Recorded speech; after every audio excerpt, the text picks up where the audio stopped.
And we are live. All right, yeah. And I did, and right when I typed into the chat, we are going live shortly. Very By the way, shortly. Matt, I've got a red on the stream health on my end. What are you seeing on yours? On my end, it looks fine. Hmm. I'm gonna pull up the feed on my phone. Good idea.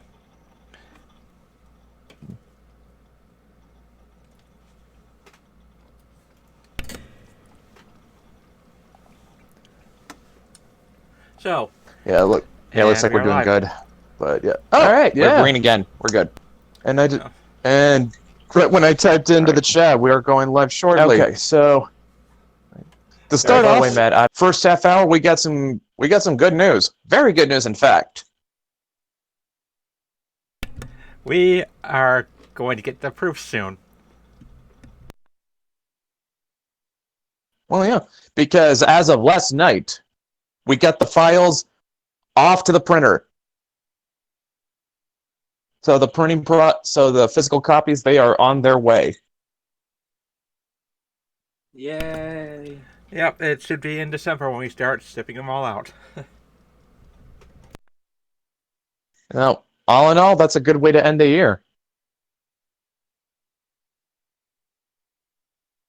Yeah, And definitely. Eric's in the chat, by the way, and he says, I joined, but I'm not feeling too well. I want to cough like crazy throughout the stream. I'll listen in for today. That's a good idea. Get better. I hope you get better, Eric. Hey, it's your boy, Eric, and No. I'm sorry that was a bad No. impression of you, dude. No. That was up there. I apologize. That was a terrible impression. But all I've got to say is that it ends at the end of the year. We have issue 1. We start off 2020 with pushing the comics. Because guess what? It's not going to be crowdfunding exclusive. We are going to try to get them in stores. Obviously, I've got about 3 comic shops in Tacoma that I can hit up. There's One of which is less than 10 minutes, and it's from my house by car. Yeah, there's a comic shop I live by. It'd be cool to see them sell it. yep. It's called Bankston's. Really? It's a really cool place. How about you, Matt? Are there any close to where you live? The closest comic shop, well, I say comic shop in quotations, is Second and Charles, which is basically the buyback store version of Books A Million. And there's a bunch of smaller stores within the 45-minute area drive region, and one of those is a comic shop in name only, in that they sell collectibles more than comics. How about you, Alabaster? I think Alabaster's dead. Well, I know I have. No, I'm here. Okay. Um, I have Manus Games and Comics in Plano. That's about 10, 15 minutes away. That's really a major one. Most of the other stores that would sell it are just like, more smaller games. They don't really do a lot of comics necessarily. And do some more searching to see what's going on. I think there's another one in Waco, it's like a 2-hour drive, but I mean, gives me. You're not too far from Dallas. I would figure you shouldn't be able to swing a dead cat without finding a comic shop but at least in a major city, at least. I mean, probably. I just am not very good at finding them. But we do have a good number of gaming stores at least, and Yeah, I believe we even have a Warhammer store, Oh. which I believe they branded Bankston's stores is as in Warhammer. Waco. What's Yeah, in Waco? Waco has a game Bankston's. store that's like also a pub, kind of. Is that the one you're talking about, Dylan? Do what? Yeah, Waco has a game store, uh, Yeah. uh, bar and grill. Yeah, I believe I've heard of that one. There's a comic shop called Bankston's. Really cool place. It's probably the coolest comic shop I've personally been to. But Oh, where's that but one? I'm not sure, but I do know it's in Waco. Um, I'll have to send you the thing where it is. Actually, I can probably look it up right now. Yeah.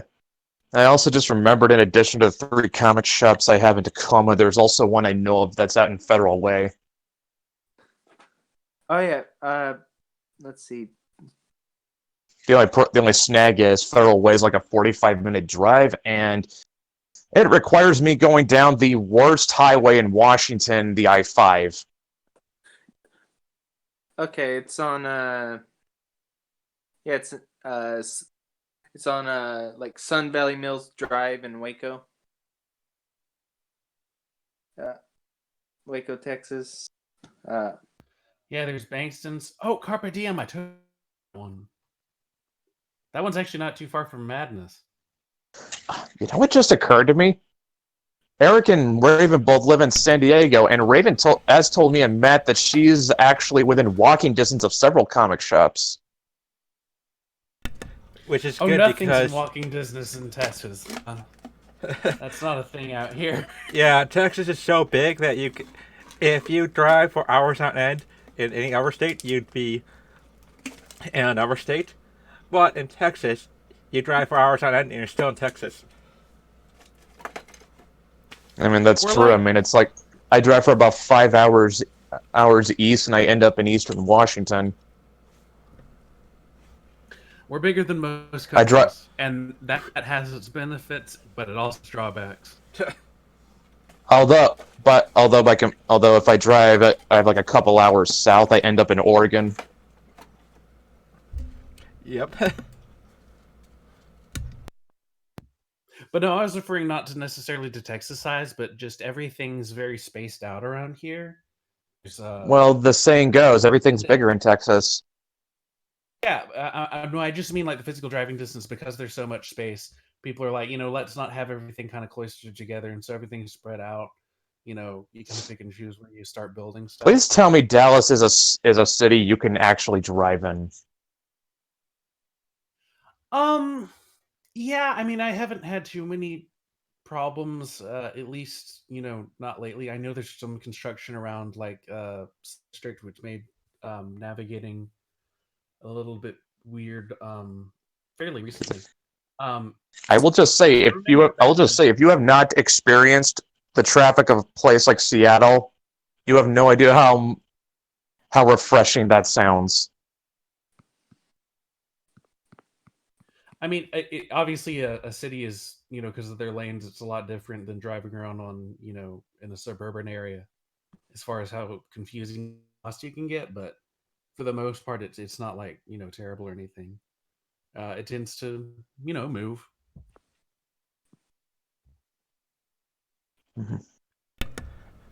Well, Also, Gorgonite says, "What? You're not supposed to do that. You're supposed to wait nearly 2 years and make dozens of cover campaigns first." yeah, unlike some We are other actually, people, we don't have a special although deal. I will say though, I mean, like I can't go into detail on this part yet, because Matt and Dan are still figuring it out. But we are floating ideas of making variants for like patrons and subscribe star people, just so that we can try to incentivize people to use it. Oh yes, Yes, I can finally have a cover. Well, Yeah, that's it.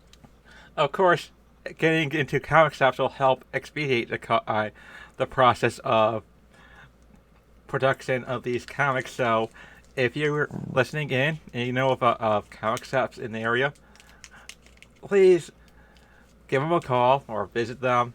Let them know that we are that there is a great company with great comics that are looking for places to sell at. Yeah. Seriously. Yeah, and if you happen to buy and if you happen to be one of the people who backed us or one of the people who buy our comics, the best thing you can do is tell people about them. Please buy my covers. Yeah, just let him know. I know a few hack frauds who, who make some really great comics. Okay, after this, we're totally gonna discuss what I'll be doing for covers. Hell yeah! Oh, definitely.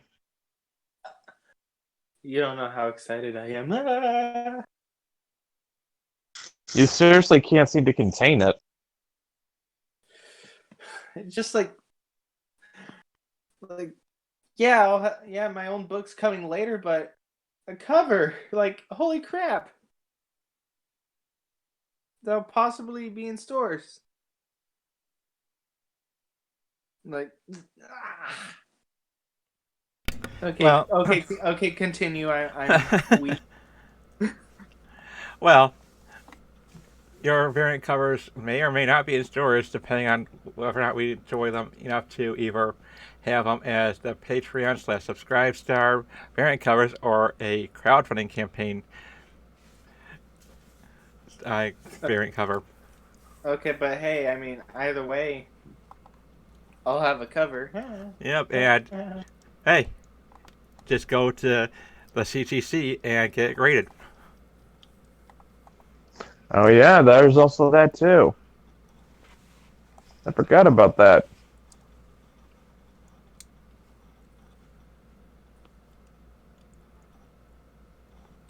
I think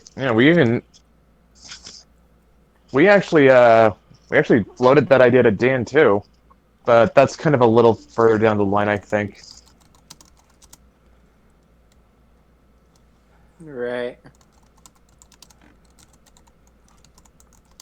I think probably after once we get the physicals out in the wild, we'll start looking at getting our books graded by CGC. Yeah. Now, Matt, for those who don't know what CGC does, would you mind explaining? Basically, they grade comics. They grade them on the quality of how well they're put together, and so on. So I don't think there's anything about story content. It's just that Just the actual book itself. Yep. Now, to what purpose would you go through CGC? Why? Probably bragging rights. And basically, what you do is you mail your comic to them, and they're declared the declared value, which is generally how much you paid for it.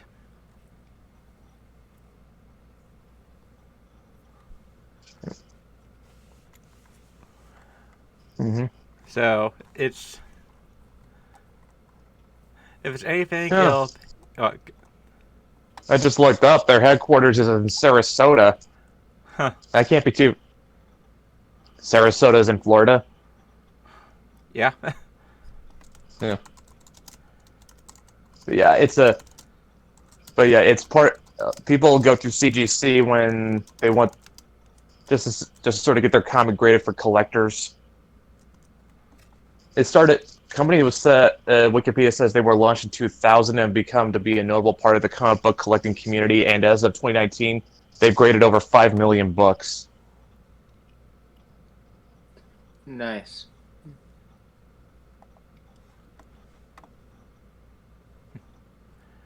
I hear that there's gonna be some drama over one of them, but that's neither here nor there.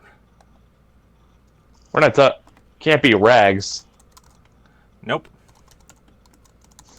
Although that variant cover that Brian had made for CGC, that was you have to admit that one was a work of genius. All I have to say is that they've got a great sense of humor. What do you do for CGC? It is known as the "Fuck Mike" cover. One of the guys who works at CGC, I only know his name is Mike, I believe, and it's Regina beating him to death with a dildo, and he's smiling.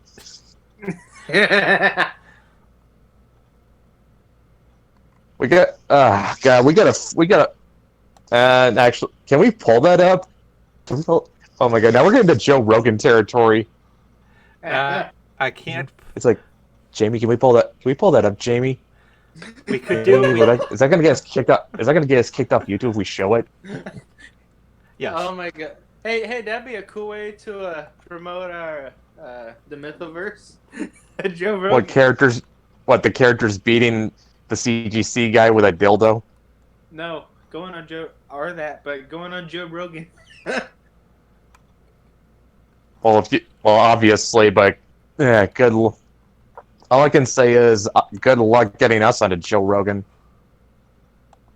I mean, hey, I've got a face made for video, so I mean, I'm a bigger guy, but hey, I've got a nice face. I will be the spokesperson. I don't think we want that.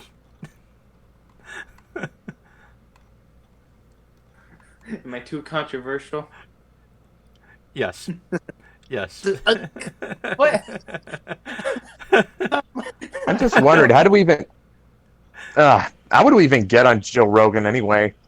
Tweet I him. mean, but the only person I can think off the top of my head who went from YouTube to Joe Rogan was Sargon of Akkad. Although there might be others whose names are escaping me at the moment. Joe Rogan offered Richard Meyer to get on. Really? Yeah. I wonder why he didn't go. Your boy Zach probably he refused to do it unless he could have Joe Rogan in his lap the whole time and just on his phone. Actually, I think it's because he just forgot about it. Either of which sounds possible. It's actually quite interesting because he was willing to go on Jim Jeffries, but not Joe Rogan. Yeah, I mean, between the two, I think Joe Rogan would have at least given him a more fair shake. Jim Jeffries sold out so hard, man. Oh, did you see that? I've never seen somebody do such a complete 180 on their content. Oh, did you see the thing where it turns? Well, I mean, we knew that he was cherry picking things, to make people sound worse. But did you see that video? Yeah, he had that. Oh, I know what you're talking about. Yeah, the pro Israel guy. Yeah. Just completely misrepresented everything that went on in that interview.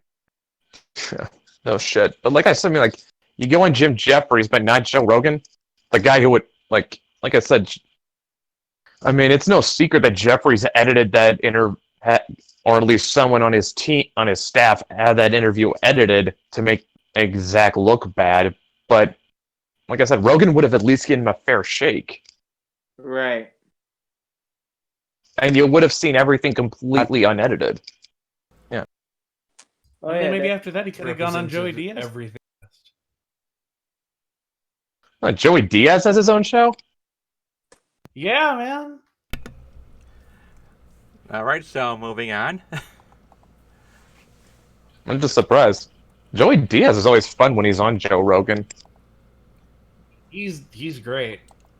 I'll listen to Joe Rogan just for Joey Diaz. Listen, I was doing a lot of drugs back then. That's crazy, man. Okay, so Dylan wants to talk about his project. Oh. Yes. So I'm going to tweet out the character art on the Mythoverse Twitter account. All right, good. Yeah, I posted the JPEG and I will boost it. And the concept art thing, and I tagged your name in it. In the concept art channel. So, just in case you didn't have them, I don't know.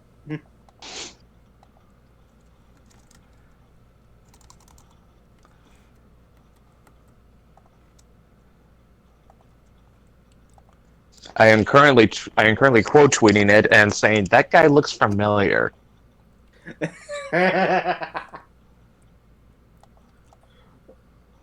That might be an Easter egg. Who knows? Depends if Brian spots it.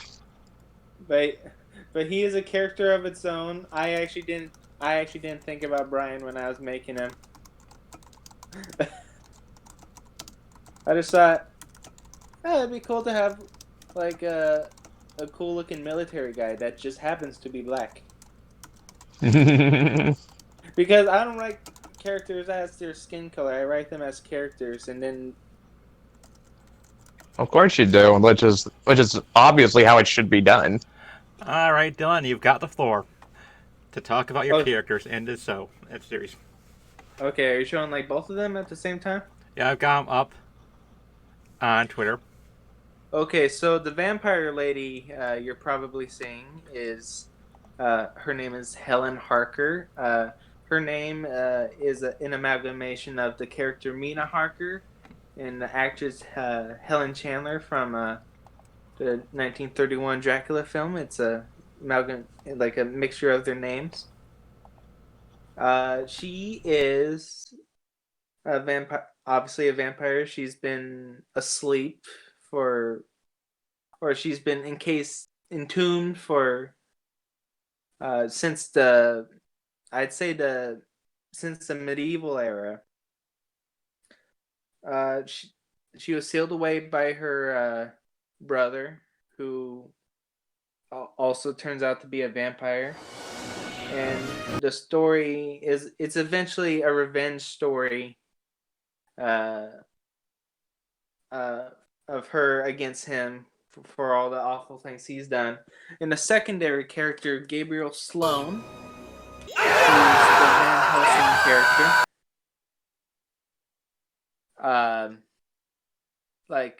So during an excavation thing where this mysterious organization that comes up in the future, because this takes place in the year 2031, to kind of separate it from the main continuity.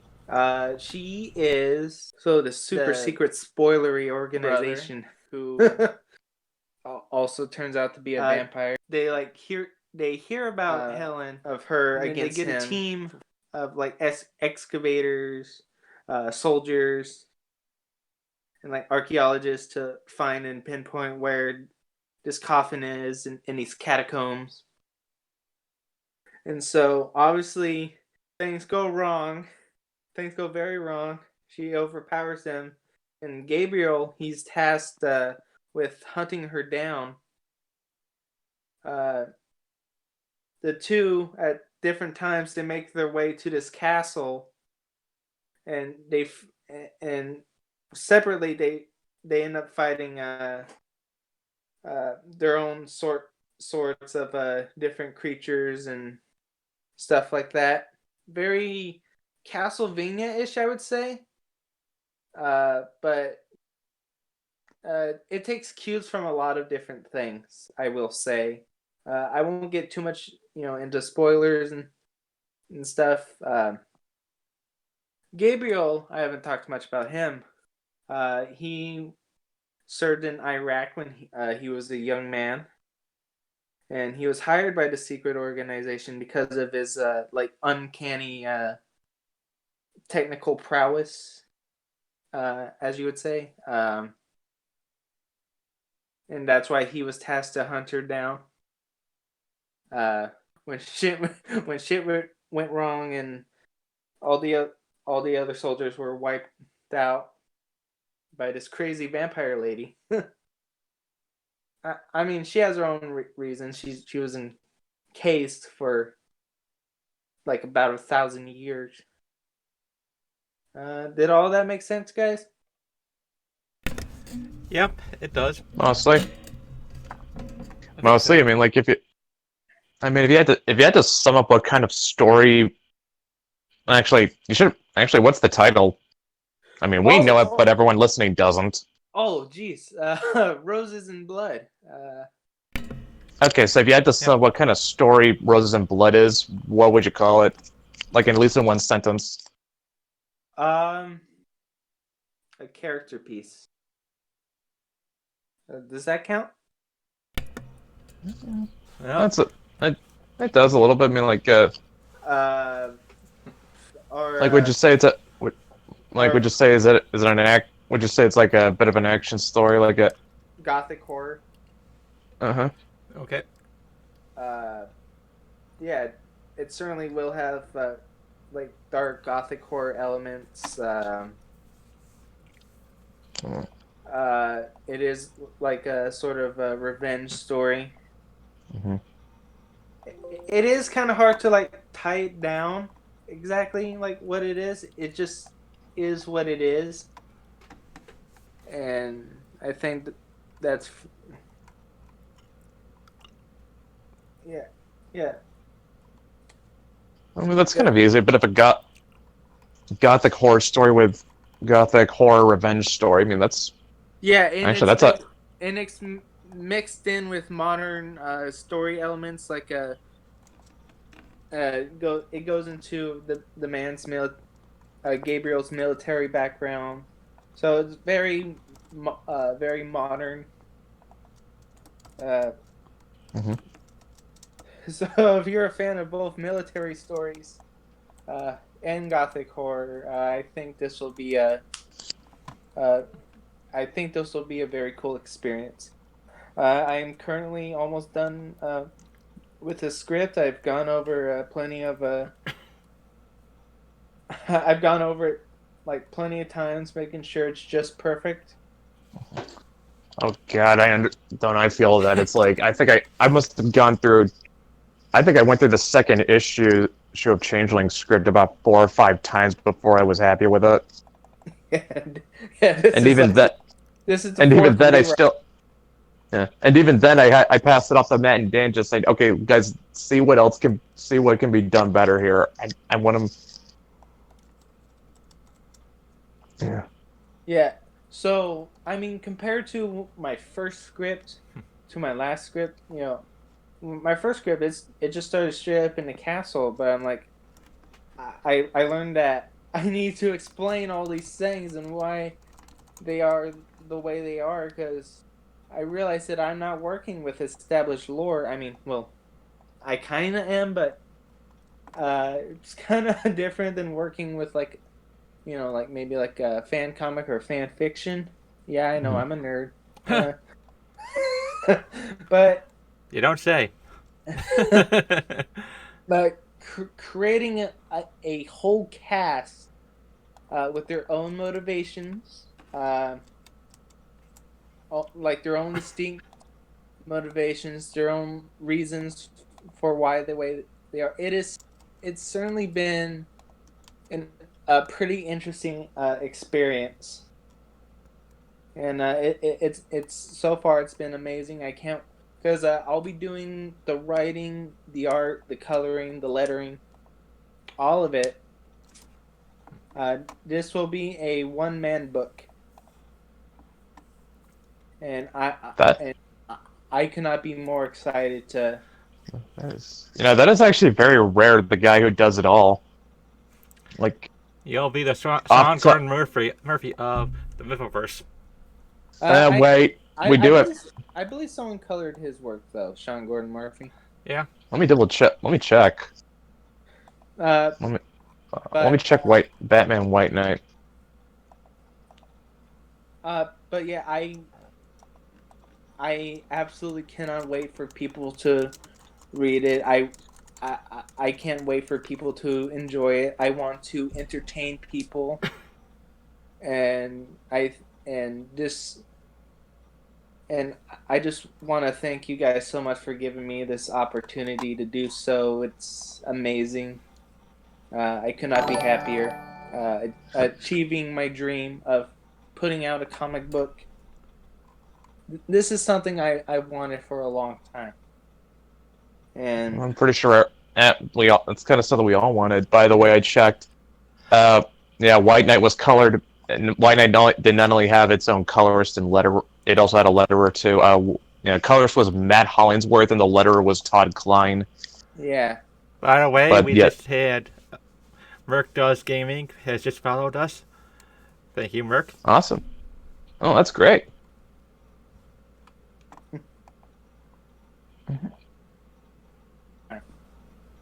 Yeah, I mean, yep. I'm seeing even the little alert on the feed, which is awesome. Yeah, but yeah. The heavy lifting though was done by Sean Gordon Murphy. The writing and line art. Yep. Although I Yeah. was gonna, bring up. I mean, we do have Troy. Troy does it all too. Right. Troy, he is freaking fantastic, honestly. Troy's a monster. In the good way. He's Troy's a machine. That too. But he's a monster in that it goes beyond what everyone expects of him. Have you seen what I've been drawing a lot lately. I've really been pumping out stuff to really try and improve. Have you seen guys? Have you seen my Batgirl drawings recently? Oh yeah, I saw that. Fuck. If only we gotta figure out how to show it on our end and Matt. I don't think it's capable of. Well, No, it should be. I think I don't see any way we can screen share from Streamlabs OBS. I think the only way we can actually show it is if we were to add it to the slideshow. I should be able to open up another window. I mean, I'm more of the type to like to tinker with shit like OBS, so I would probably figure it out. Probably. Right. Well, anyway, there's this Batgirl drawing I did. It's in the same, it's that hipster Batgirl drawing where she's like in front of the mirror taking a selfie. The selfie cover, yes, I know what you're talking about. Oh boy. It's very cringy. especially the second one where it's a group shot. I posted one with post-crisis Batgirl where she's obviously kind of been out of action for a while. She has leg braces on, and she is just kind of torn up. Yeah, I wanted it to be sort of a critique of the very millennialized superheroes. I mean, the whole idea of the like the selfie, it's not a bad idea. The problem is, it doesn't work. At least for me as a cover, even if it was a variant, it wouldn't work. If that thing had been sold as like a small poster or a print, some kind of print material, like anything but a cover, it wouldn't be as big a deal to me. Right, and what it like pisses me off too is just like if you look at the second one, it like if you like zoom in and the artwork is like so like sketchy and stuff. And why do these women look so angry? They look so malicious. Like not angry, just like malicious. Like they look like villains in like especially Batgirl. She looks like a villain masquerading as Batgirl in the group picture. The funny thing is that it's something addressed in Mark Millar's Jupiter Legacy, where the younger millennial heroes are turned into villains. Right. Didn't they kind of do something like that in Kingdom Come, where the younger... Yeah, I remember that. Like in Kingdom Come, like there was this new up and coming group of superheroes, but they were like very violent. Oh, hey, in Artist Alley, I'll post the thing. I think I'll be able to the Batgirl thing. If you can't, there you go. Because like when I first draw them, I can't post them. But if I wait like a couple hours, I'll be able to post them in Discord. Okay, I posted it in Artist Alley. Sorry. All right, I just checked concept art. Xeno dropped something. Oh boy. Don't worry, it's not gonna scar you. Demonetized. But yeah, I mean, that looks really good. I mean, just kind of shows the physical toll that being a superhero brings. Yeah. Which I don't Yeah. think it's something a lot of superhero books talk about much these days. Although with what Yeah. goes on with It's Jupiter's both- legacy is that the younger heroes act more like celebrities. Yeah, It's all about themselves. right. You know, it's both a meta commentary and like a technical commentary. Like if, look, I try to add all the detail to the walls and stuff, something that the regular books don't have. Like if you look at the ceiling, I took a picture of concrete and I used it. Like I take the metal stuff, pictures of my kid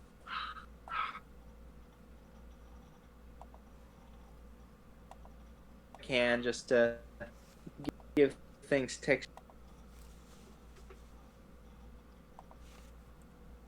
You guys there? Yeah, we're still here. Is it just me or is Dylan coming up as choppy? Not for me, isn't it? Okay. Maybe it's just you. You're the problem. I'm just kidding. Well, I mean, I hope not, because if my internet goes down, the stream goes down.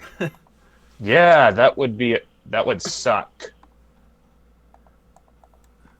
But right now, my Discord's showing me in the green, so hmm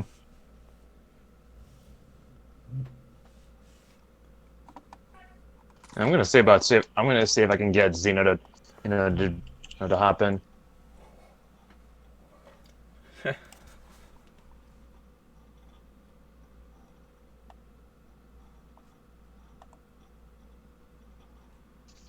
By the way, Eric just said your background artwork is awesome. If you weren't busy with your projects, I would have asked you to do work on the art for Blood Sight. Oh man, yeah. I mean, I wish I could, but I don't want to juggle too much. I've got a few things coming up. Yeah, yeah. Seriously, like I said, even Troy kind of admitted he learned this the hard way. Like, you do not want to overextend yourself. Right, I've got something coming up fairly soon. It's like a small thing.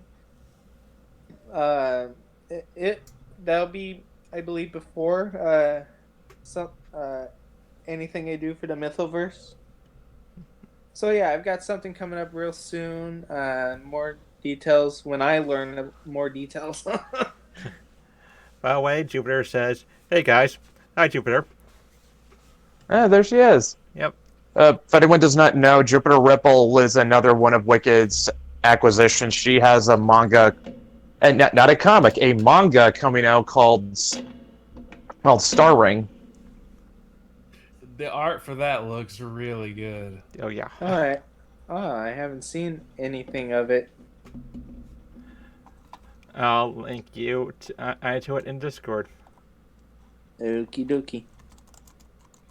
And I think she's doing them by herself. No, she has an artist, I believe. Yeah.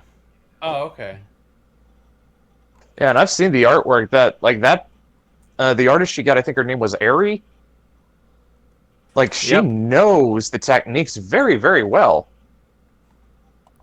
Oh, absolutely. Actually, it's a somewhat, I don't want to say simplified, streamlined. It kind of reminds me of Kanako Matsu's work.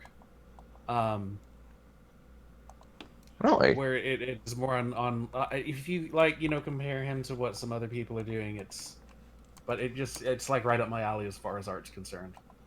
I think well, it might be her artist, although I think Jupiter's mentioned that she is more influenced by Rumiko Takahashi, if I remember correctly. Oh, Yeah, wow. by the way, I putting a can link see in the that. chat. This is fantastic stuff. You found it? Yeah, Matt sent me a link. Oh wow, fantastic. It looks like Jupiter agrees with you. Agrees with you there, Alabaster, about the Ken Akamatsu comment. As well, and she says it's also Hiro Mishima. Hiro Mishima. Now, where would I know him? Well, and it's a good pick if there is just one artist, because it means that they're able to do more. Just to answer your question, Brett. Fairy Tale and Rave Master. Oh, that guy. Yep. You know, I think I just might do some Star Ring fan art. Gosh darn. Look at them boobies. Oh my Yeah, lord. Jupiter, you've got Dylan hooked for the boobs. R.I.P. those characters' innocence.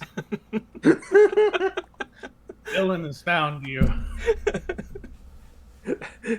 Target acquired. Also, I'll send her a Discord invite. Good idea. Target acquired. Colonel, I'm trying to sneak around, but I would definitely like to talk shop with her. And my ass cheeks keep. Jeez. What was that thing? Is like, Colonel, Oh my god. Colonel, I'm Oh, trying to hey, sneak around. speaking of, like, comics and stuff, I guess it's sort of related. Has anybody seen the Joker? No. I keep meaning to, but I have not gone yet. Things keep coming out. It's really good. Yeah, I've heard. I want to see it. I had one guy at my job. He said like he was not going to see it because it's a Joker origin story. Therefore, it offends him because he does not believe Joker should ever have an origin story. But then when I asked him, well, what about Killing Joke? He said Killing Joke is fire. Wow. Well. The thing is, think about how. I mean, other than this, we had Tim Burton Batman origin. I mean, it doesn't have to be Joker had an origin story. Take your Ace Chemical. Yeah, okay, but take your pick. If you want to go with the Thing, where we don't know his origin story, okay, take your pick. Which one you like the most? I mean, there's multiple different interpretations of how he became the Joker. All right, was he Jack Napier or was he Arthur Flesh? Yeah, I don't know. Take your pick. That's all I have to say about that. And I find statements like, "Oh, you can't adapt Joker because it ruins it." I'm like, how? I mean, if it was like a complete assful of a story, then I could understand that. But it seems like they're more attached to the idea that he doesn't have an origin than they are to the character itself. It's just okay. From my what hot take. I have heard about the film, that kind of leaves you like, did that really happen? I don't know that for sure. Don't quote me, but to an extent, yeah, there's a reason for that. Yeah, I mean, on the one hand, I kind of see his argument. I kind of see his argument because, like, the thing that I think a lot of some people miss when it comes to the Killing Joke is that one line. Sometimes I remember it one way, sometimes I remember it another. If I'm going to have a pass, I prefer it be multiple choice. Like, that automatically clues you in that should automatically clue you in that the story that the quote unquote origin story you got in the Killing Joke, like, Joker doesn't even know what it is. That clues you in that he's an unreliable narrator, so you can't even be certain that the story you saw was even the truth. Jupiter says, by the way, I love this brunette, but she's so pretty. I think she's referring to Althea. oh wow. Thanks, Jupiter. Althea is very pretty. I need to draw more Althea. Apparently so. Because if you guys don't know, she's packing. I'm talking about abs. Oh, I was gonna say like, She's packing abs. but Matt, well, you technically it left out some depends. very critical information. Sudden food surprise. That's only in Dylan's deranged mind. Hey, no, in my defense, I have not drawn food that you know.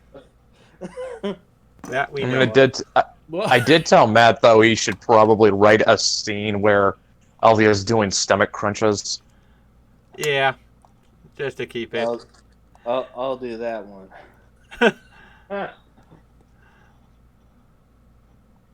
I'll handle this.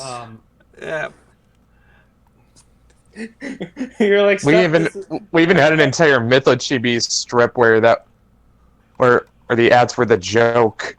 yep. I don't think I've seen that one. I'll link it to you right now. You know, it would be a really interesting story. Like, each of the girls have their own story that's how they imagine themselves. Can you More elaborate on that? how do I describe this?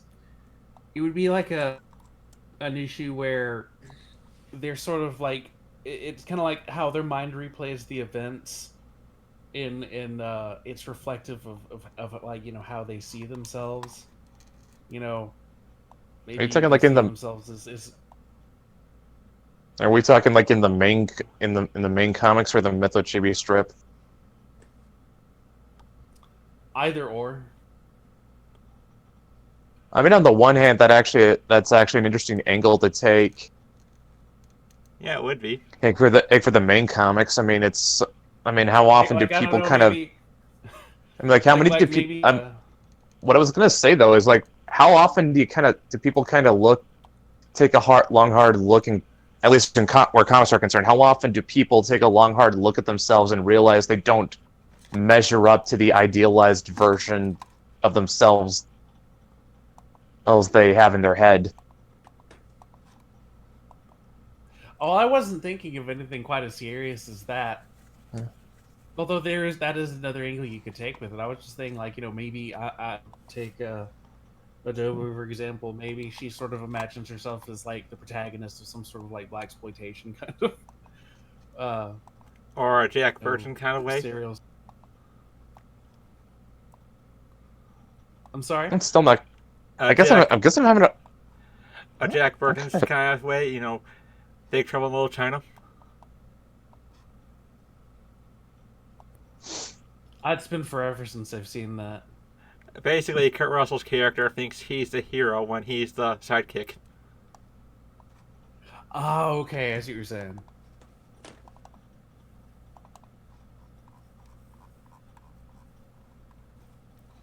I think. Like I said, I mean, there's a lot of interesting angles you can go with that. Oh, definitely. Especially, Maeve would probably have a very interesting take. I mean, trying to realize that for one, like she's a teenager. I don't think she even has figured out what her ideal self is yet. You know, this is my first time actually like reading through all the Mythochibi things.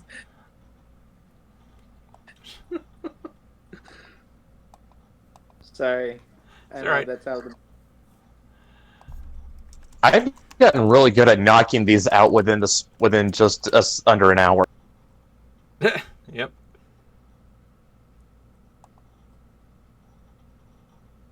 It's amazing how much story you can put into just 5 panels.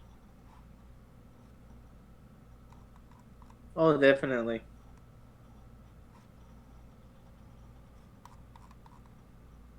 Gorgonite, by the way, says, every time we see Joker being interviewed in Arkham, he usually spends multiple yarns about how he came to be. He loves bullshitting. Well, duh. It's kind of the whole... I think that's kind of the point. Yeah.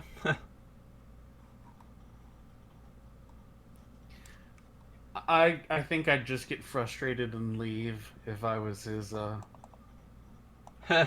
Not unless you're. psychiatrist or psychologist. Well, yeah. Well, she's kind of crazy too.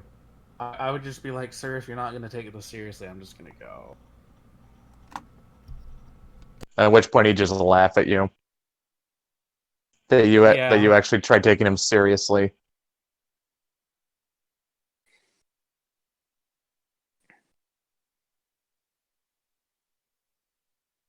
Hmm. Okay, who summoned the spirit of dead air? Oh, sorry. I was reading through the Mytho Chibi thing. I actually haven't read through all of these. I freaking love Serious, these. you're behind. You are seriously behind on this, aren't you, Dylan? Yeah, just I never took the time to sit down and read these. Oh my god, these are freaking awesome. I love these. One of the favorites I wrote was there was the one where Maeve and Adobe play a video game and Althea freaks the fuck out because what they're playing is a GTA, is basically Grand Theft Auto. And of course, Adobe is saying, it's just a game, don't worry about it. And as you can see, Maeve is being, her psyche is being completely warped by it. I mean, listen. For most of human history, life has been very, very unkind to children in terms of what they're exposed to. This idea of shielding children from death and the horrors of the world is a very recent concept. So, really, Adobe's being a more traditionalist in terms of rearing Maeve. I don't know. I mean, like, would you get? I don't know. I mean, if Dan was in here, I'm pretty sure he would say he wouldn't let his 8-year-old play Grand Theft Auto. Well, to rebut, most of the original Little Rascals from like the vaudeville era died before they became adults, like getting run over by streetcars and stuff like that. Look, nobody's saying They're a kids. natural part of life. I'm not. Hey, nobody's saying kids did not get exposed to some shit back in the day. It's just more like. And they built civilization, Brett. This can only be a good thing for me. There's a difference between something being a fact of life and deliberately exposing your child to something that you probably shouldn't. To quote a critical drinker, "No, I'll be fine." I'm sure.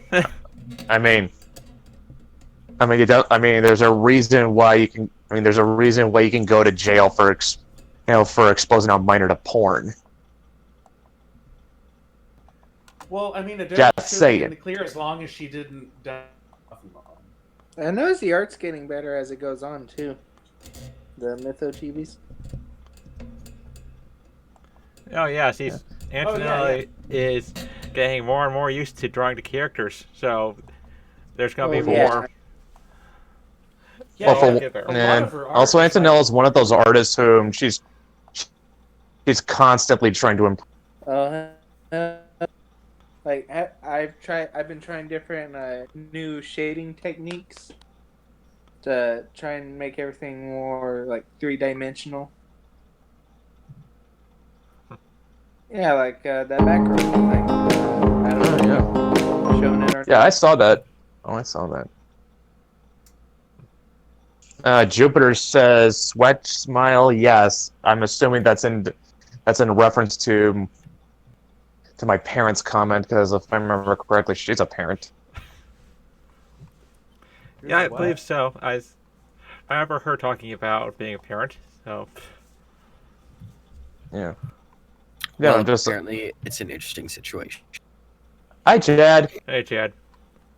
Okay, Jupiter, how about you just settle this for me? Would you deliberately expose your kid into Grand Theft Auto at a very young age? Wait, who, me? Chad, in case you met Chad, since you just walked in on this, I was having a debate with Alabaster on why it's irresponsible of Adobe to be letting Maeve play Grand Theft Auto when she's a baby. I Well, played Grand hey. Theft Auto at a young age, so. Oh no, I was just playing devil's advocate to troll Brett. I wouldn't do it.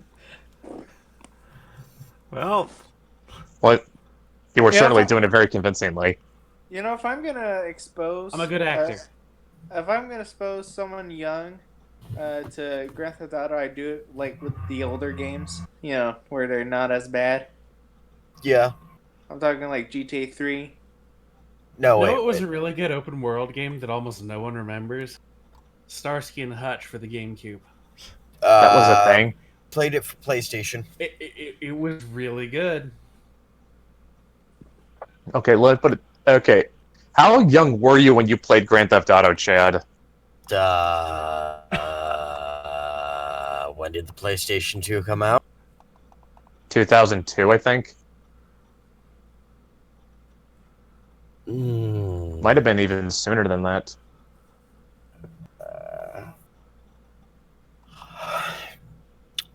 2008? came No, out the same- no fucking way. No way. Yeah. That makes For 2006 first, when The first Yes, Grand Theft Auto game I played was actually. first PlayStation 2 was released in North America October 26, 2000. I played.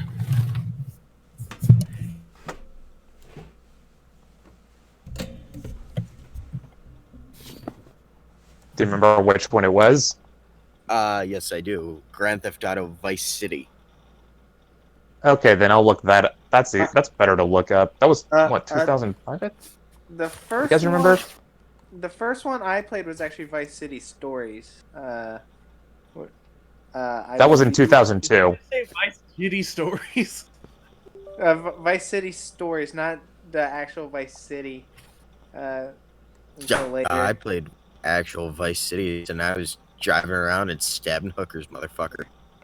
How old were you in 2002? I would have been 7. and everything is now explained. Yeah, it does. Yeah, I wouldn't have been able to play Vice City in 2002 because I was 4. You know, I was 12. you know, Brett, Matt, Oh God. Dylan.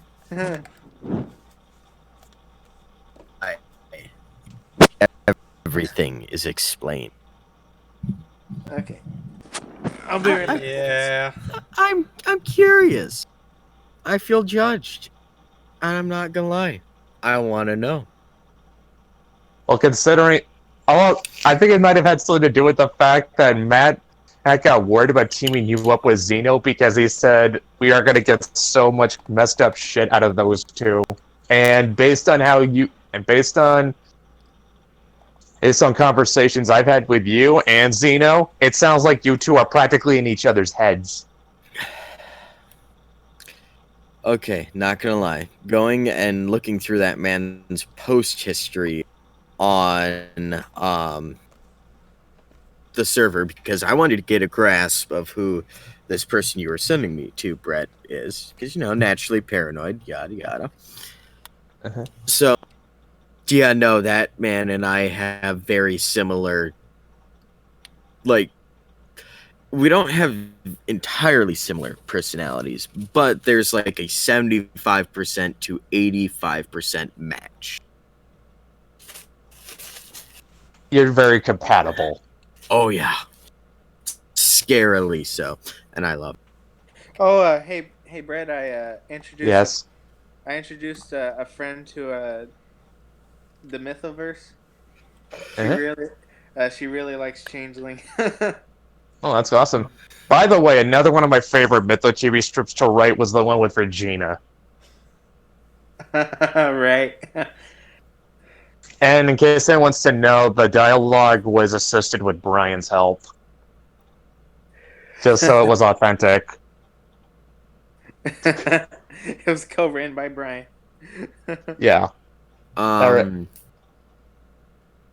Obviously, they had to cut down. We had to censor the cursing. I can tell you what I can tell you what all those curses are.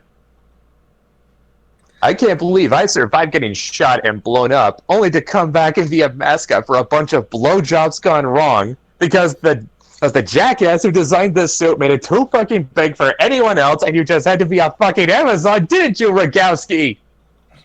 Demonetized. Well, we're not getting any monetization anyway. well, that means YouTube is gonna delete your channel. Well, then we'll just move to Twitch. December 10th is coming. oh, so I heard and I found the most devastating motherfucking insult the other day. Oh, Your mom. I'm just kidding. Do you know what that was? What? That was God looking down from heaven and wishing that he didn't even do anything on the 6th day. did you make that up, or is that from something? There is Overlord Abridged, and that is from the Overlord Abridged, and I fucking love it. I'll have to check it out. It's called Numbskulls. There's Alright. only 2 episodes. Eric says, anyone remember Destroy All Humans? Yep. Yes. I remember it Yeah. existing. I missed out on playing it. I played yeah. 1 and 2, missed out for the one on the Wii, though. Yeah, I played the first 2 games back in the day. By the way, another favorite ever Mytho Chibi strip of mine was the recent Thanksgiving special where Althea's taking Maeve shopping to get Thanksgiving dinner. And just when Maeve thinks they're finally gonna go home, Althea realizes she forgot something, and Maeve throws a fit, Oh, yeah. No, that was pretty fucking fun. and it causes a lot of damage. And Kate gets in a really good line. It's like I always tell my sister: "There's no better birth control than other people's children." Yep. It's still true. want them. Sorry, I'm just gonna go cry in a corner. Oof. Wow, I am just fucking out of it. I was like up in time for the stream, and then all of a sudden I wasn't up. Yeah. Sleep. It's a funny thing. Oh yeah. I'm trying to think of a good solution. I heard eating an apple can help wake you up. Not for real. I've never actually tried it. I mean, I'm up now.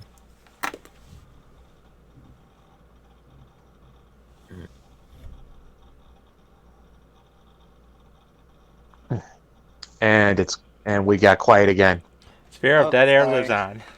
Oh yeah. The spirit of the dead air. She was actually a subject of several comics, in fact.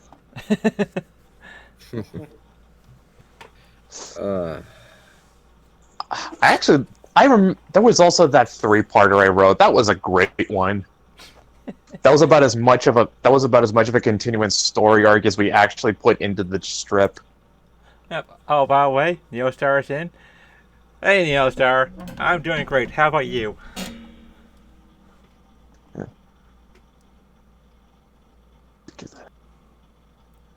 At least he's keeping the chat lively. Yep. Oh, we are. He's a great guy. We are actually streaming. Wow, yeah. I am out of it. You're not kidding. But yeah, I mean, but yeah, actually, now that I remember something that Albuster brought up about how we might get, if we're not, I just remembered that this was going around on Twitter, and people are probably talking about it on YouTube as well. With the new TOS on YouTube, your channel might actually get nuked if it's not profitable. Well, I don't make any money on mine. I made videos, but does that mean mine will get nuked? Yep. Oh, Possibly. what the hell? What about so much for the you and YouTube? They want to be Netflix. They want to be Basically, corporate. the only ones that have any chances are PewDiePie, Markiplier, any of the other big guys whose names are not coming to me, and corporate channels. But I mean, like we all know, they're just trying to purge everyone except the corporate channels, because that's who Yep. they want. I just mean like what the, like, are you kidding me? Oh yeah, and the Young Turks too, because YouTube put in so much money into them. Well, I would, I'd have to, your small-time prop peddlers. Yeah, you know what? I'll only believe that they're committed to getting rid of conservative channels, Fox News, which they won't. Too big of a moneymaker. So actually, because that is the new terms of service coming into effect on December 10th. Oh, sorry. Pretty much the reason why they're putting that up is just in case there's a. They can't really do anything about people like Markiplier and PewDiePie and Jacksepticeye because they're very large YouTubers. They have a massive fan base. But for smaller channels that don't play by the rules entirely yet, they post things that contain extreme graphic violence, real life violence, not video game He's a violence. loose cannon creator who doesn't play by the rules. Oh god. How about, by the way, Chad, how much of that is in quotations? What do you mean by how much of that's in quotations? Because I would say, well, something like, say, quote unquote real violence. So when I say real violence, I'm talking like actual, Misgendering. Someone going and endangering the lives of others, beating the shit out of other people, or potentially murdering other people. I'm talking about real life things with real life consequences. So, in other words, Worski and failure, the Miami incident. Or misgendering. No, actually, I could kind of see that. I mean, those two idiots could have gotten themselves killed, and that's a fact. Stay the fuck back. Stay the I mean, fuck. one of them did press charges against a hooker for throwing a coconut at him. But no, what it sounds like is kind of apocalypse. So, Okay. say someone is neo-Nazi content, and no very large YouTube, and then someone notices, and it gets to mainstream media. That all right. service would allow their entire channel to be nuked off the face of YouTube, and thereby save YouTube and help them avoid any potential adpocalypse. Now, could there be a butterfly effect where any channel following them potentially gets reviewed and their entire history on YouTube reviewed and then deleted as well? Potentially. Well, name one time YouTube did not update their terms of service and it did not badly affect creators. Oh, we know this is going to badly affect creators. It never does. But what I was talking about, that is, at least as far as I can tell, that is supposedly the actual intent behind this terms of service. Unfortunately, they have to keep it vague because the more vague a rule or a law is, the more you're able to do with it to protect your own interests. Yeah, no, they're not trying to protect. These terms of service updates. It was never about protecting creators. It was all about protecting them. Never mind it was all about protecting their asses from the shareholders. Which never mind the fact that YouTube is not a profitable company anyway. Yeah, it went from YouTube to corporate tube. Yep. And that happened when... They got bought by Google. Yep. Mm-hmm. YouTube used to be so cool back in 2005. Oh yeah. It Early was. I remember the first video I ever saw on YouTube. It was I didn't get into YouTube until 2007, and I think that was just so I could watch Nirvana videos. I First remember- video I think I saw on YouTube was the video for "Smells Like Teen Spirit." I remember. I remember watching AMVs all the time. Naruto AMVs. Yeah, AMV's World of Warcraft music videos, even though I didn't even play World of Warcraft. Or one of the first videos that was ever uploaded to YouTube back in that first year it was around. It was a comedy sketch of these kids at a spelling bee, and there was a bad word. Oh shit! Really? Yeah. Now you say bad word, but on a scale of 1 to 10, how bad are we talking? I'm just kidding. Let me put it this way: is this like Fudge from A Christmas Story? No, this is more like They said the N word. cancel Mythoverse. Oh, This is Okay. but it was kind of poking fun at that in a way. But Cancel those- myth. Did they say bundle? I mean, YouTube when it first got introduced, it was like finally something better than stupidvideos.com. Can we talk about this later? by the way, on the off chance YouTube does decide to nuke the Mythoverse, I'm going to be posting Jesus, this guy. Hardly. I'd never posting deny the you link the to our pleasure of Twitch, buying me because time if to escape.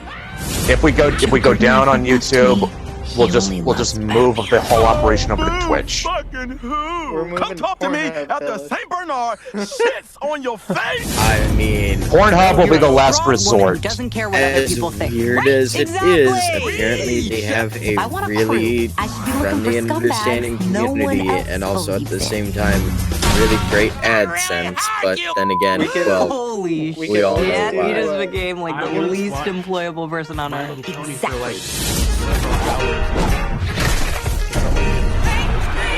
I didn't just get Yeah, all right. Wholesome content. Okay. fucking worse. I watched MX mods, but This is my score. Well, it was. Throw um, Harley out.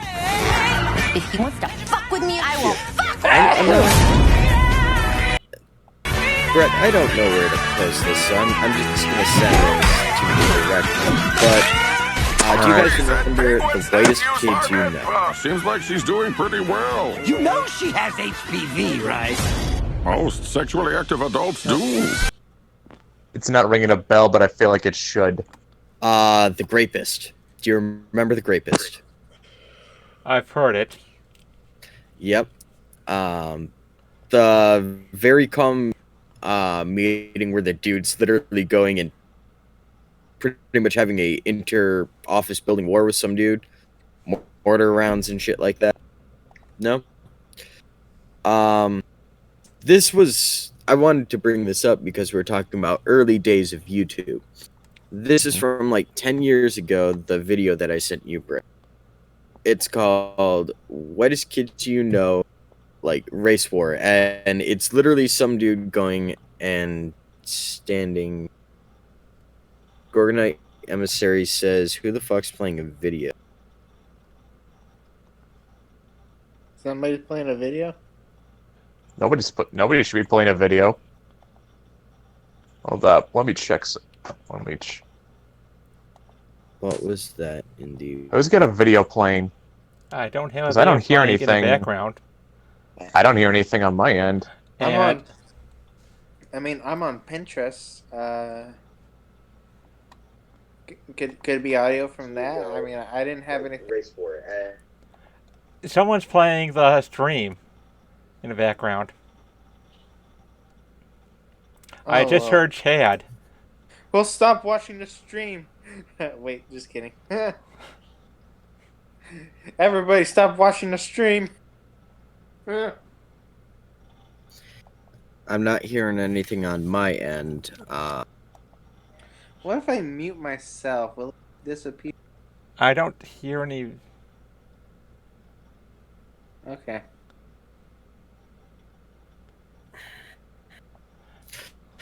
But no, I guess just while they're figuring everything out and to see if we can diagnose the problem, the video that I'm talking about. Well, I checked the feed. I couldn't hear anything. We'll have to figure something out. Guys? Yeah. Brett, your head. There you go, Brett. Yeah. Okay. Yeah, I didn't realize that was deafened. But yeah, I checked the feed. I couldn't hear anything. I didn't hear anything either.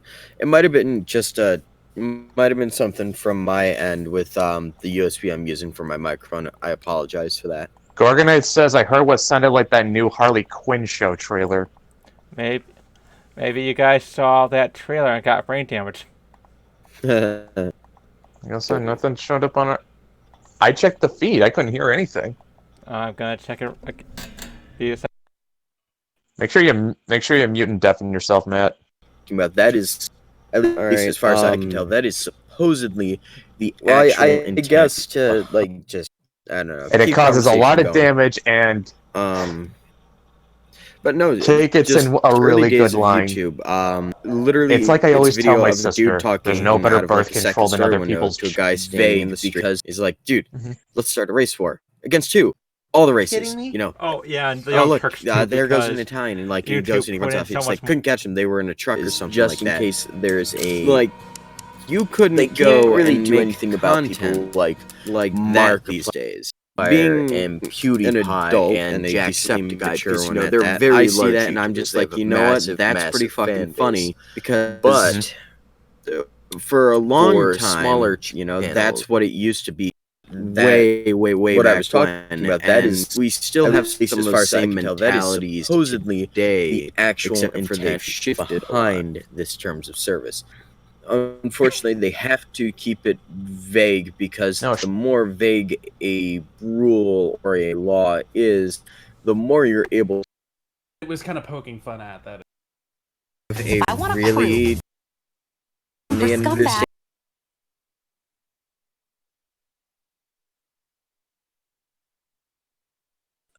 Look what I posted in Mythoverse theories. Oh, that should be good. Okay, it's about 5 minutes ago that the that video was played.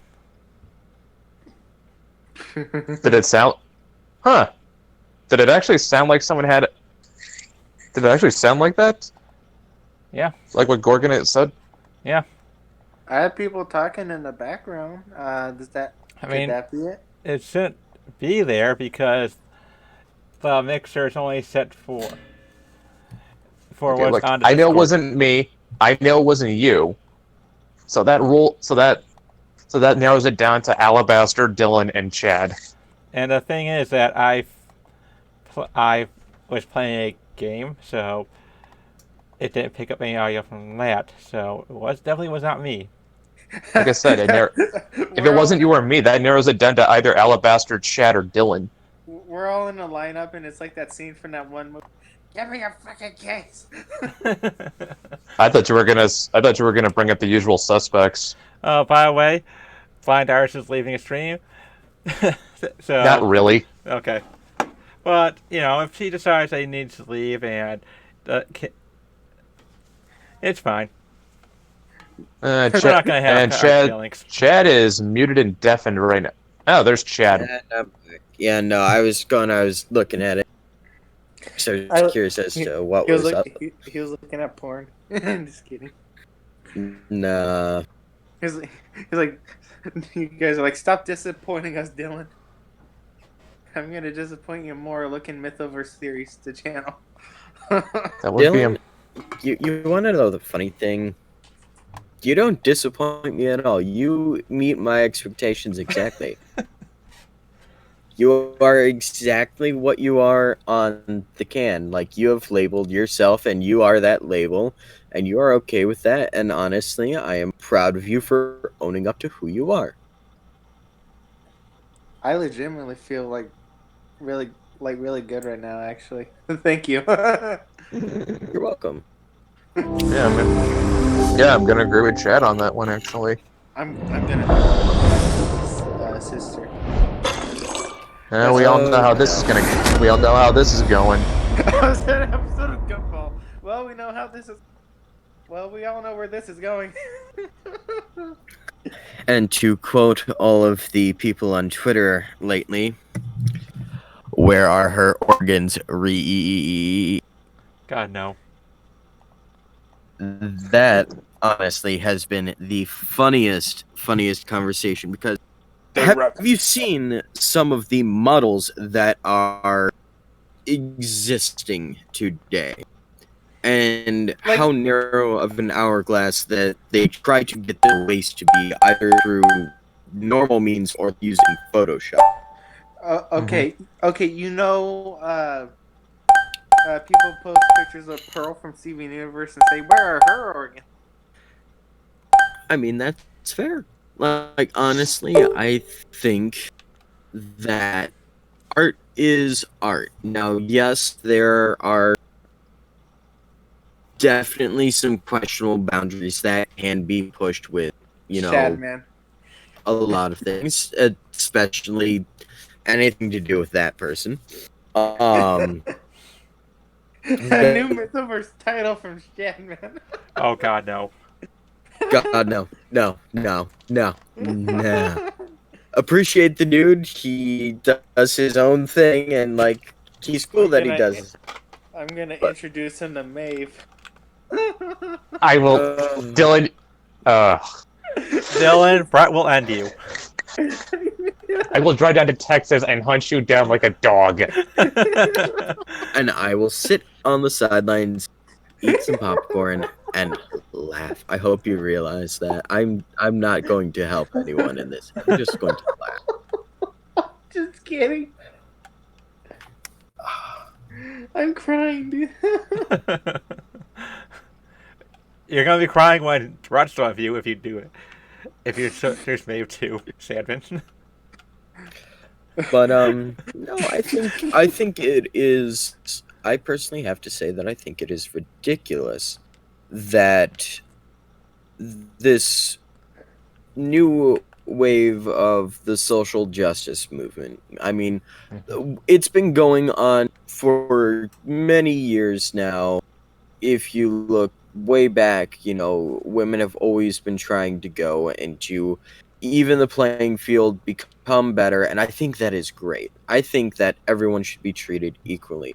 But then, I don't know, Brett. When would you like to say that it started, with like the Tumblr SJWs? Because God damn, I'm not sure you can really.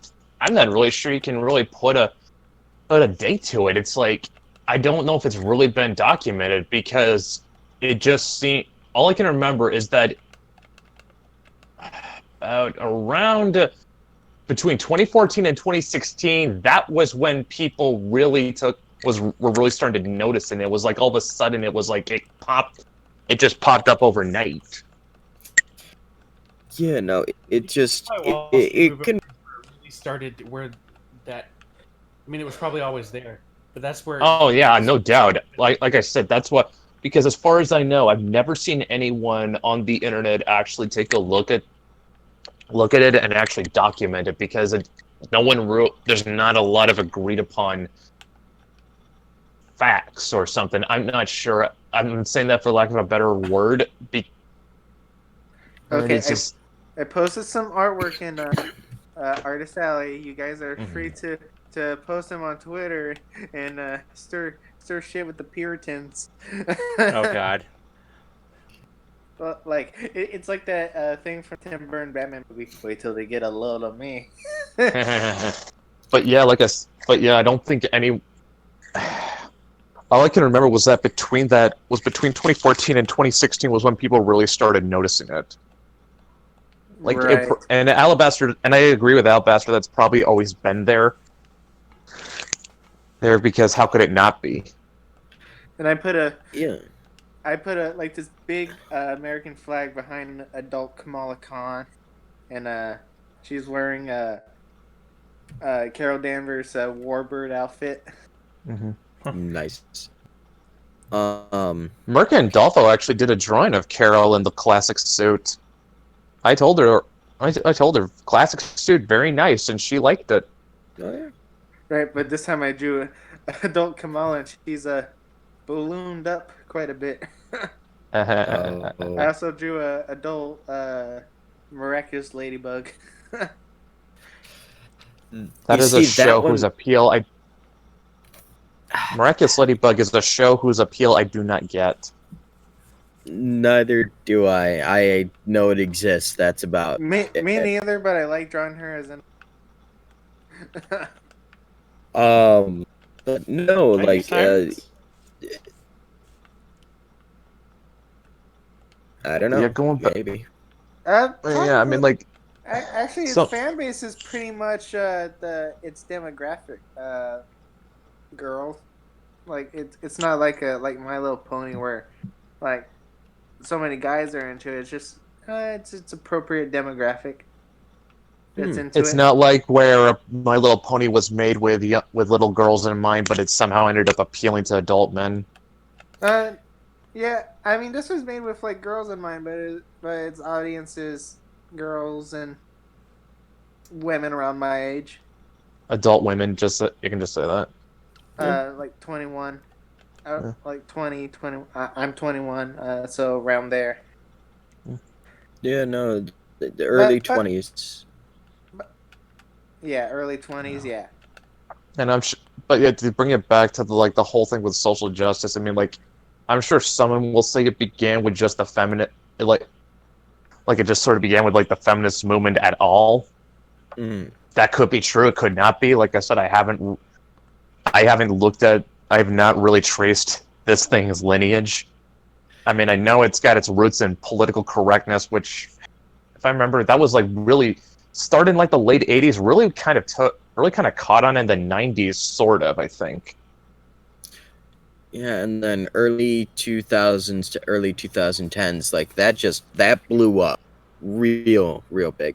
But the point I was trying to make is it's very curious to me to look at, the current environment. Gory Knight suggests about 5 years ago around Gamersgate. Yeah, But, I know what he's I know what he's talking about. But it makes me curious as to why people are so extreme in their beliefs, and they're trying to force their beliefs on other people when we know historically, when we have seen historically that things like that do not work. We know it doesn't work. We've been through this. Look at literally any major theological or philosophical or political movement that has tried to force its beliefs on anyone else in the past 100, 200, 300 years. It doesn't really work. Well, here's the thing. It's like when you're convinced your side is right, you'll kind of... Because something I tweeted about last night was, it never ceases to amaze me, humanity, people's capacity to rationalize reality to fit their narrative, even when it doesn't support it. Right. I don't know. It's just like that is it's something that does that. Like I said, it just astounds me. Like I'm not do not take this as me endorsing either side of this argument, but I kind of saw this coming. I saw this happening with the Vic Mignogna thing, because I knew that no matter how that lawsuit turned out, both sides were going to walk away feeling that they were somehow vindicated. Oh yeah, you're talking about the recent case of him claiming like defamation and shit, and they were Yeah. trying to say that You had he one was- side that said he was innocent, one side said he was guilty as hell, and I just said to I said this to myself. I even probably said this to Matt and Tank in private conversation, that no matter how it turned out, everyone was going to walk away feeling like they were right. I mean, And that's the thing. When you are so locked into a belief set or something like that, and you've just developed this ability that you can rationalize reality, that it somehow fits your narrative, even when it's pretty obvious that it doesn't. Even when reality clearly does not support your narrative, you'll just rationalize it. And that's something humans are good at. We're not a rational species, we're a rationalizing species. Right, we're not rational. We're capable of it, but We're better at We- rationalizing things than being We rational. irrational judgments to make rational decisions.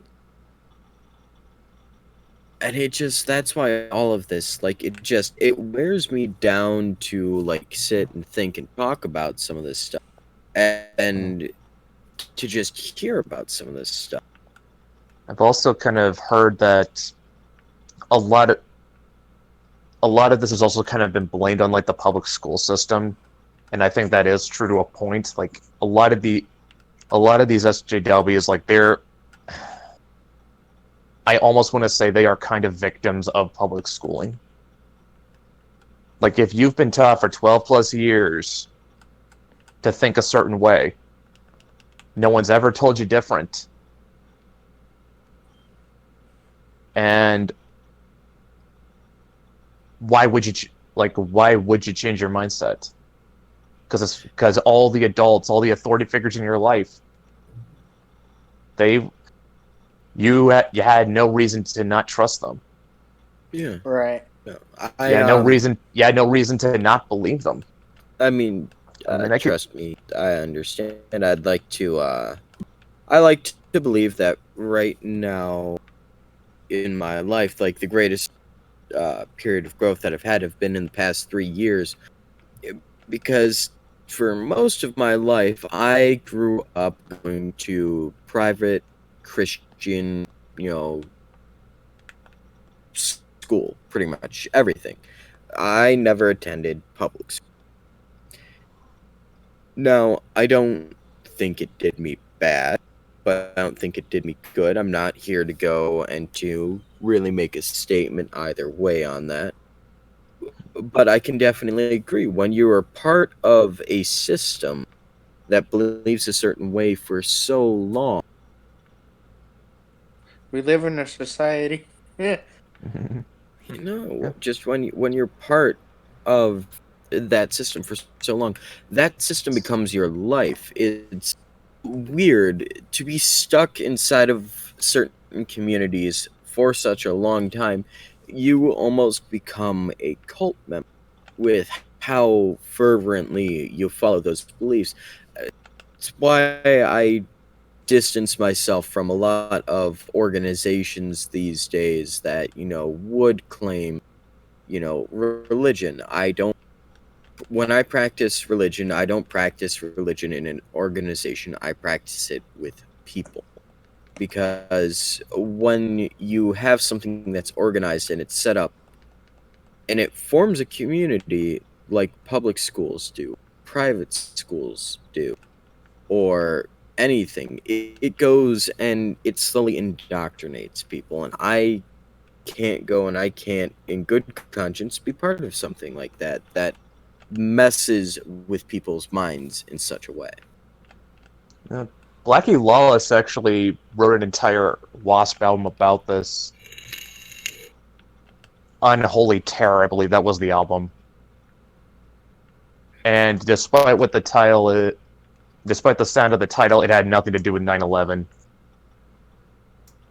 Because for one, the album actually came out before 9/11, but in interviews, Blackie said that a lot of the album's material was based on his his and the guitarist at the time, Chris Holmes, their experiences growing up in the church and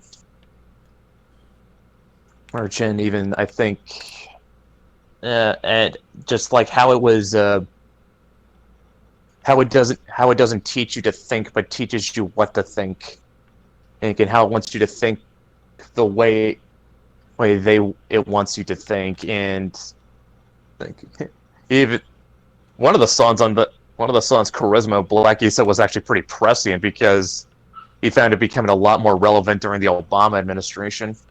I don't know.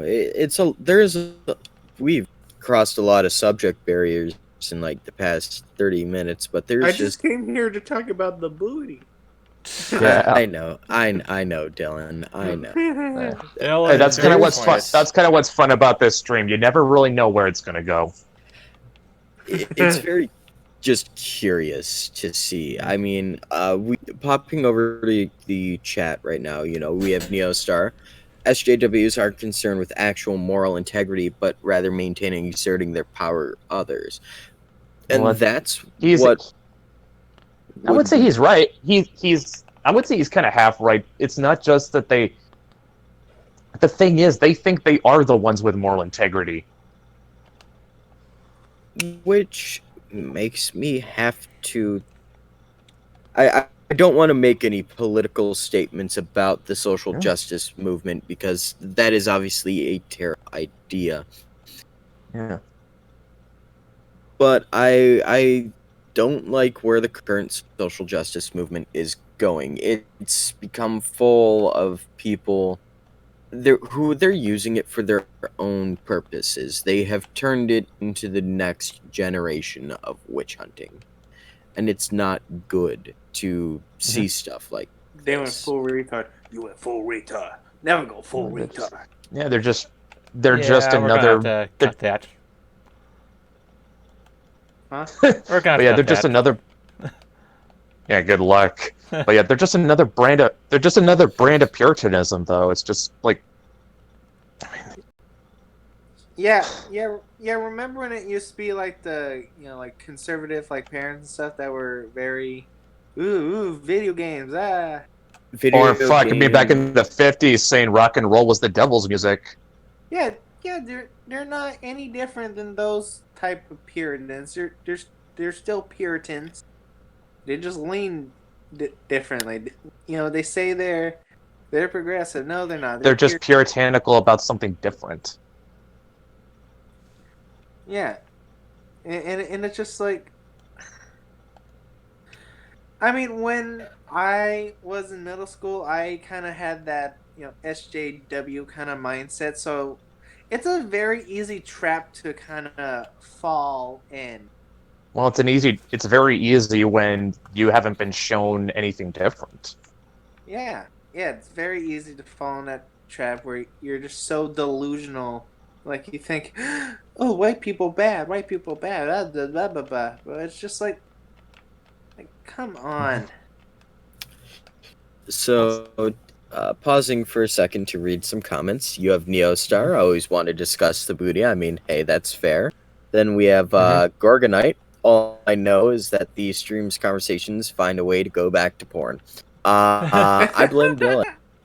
I firmly place the blame 95% on Dylan. It's basically become a cult. I mean, it's a dead horse, but it's not. But that horse hasn't stopped being wrong yet. Yeah. It's just there is a lot about it that seems very cultish. I'm not gonna lie. That horse is so dead when you hit it, it makes like squishy meat noise. The horse is glue. The horse is glue at this point. Oh, or that. I was gonna be more graphic and say it makes squishy meat noises, but because all I can say is like a lot of kids are probably better off if their parents just don't like homeschool them or get them just don't put them in the public school system. I think that the public school system is one of those weird necessary evils.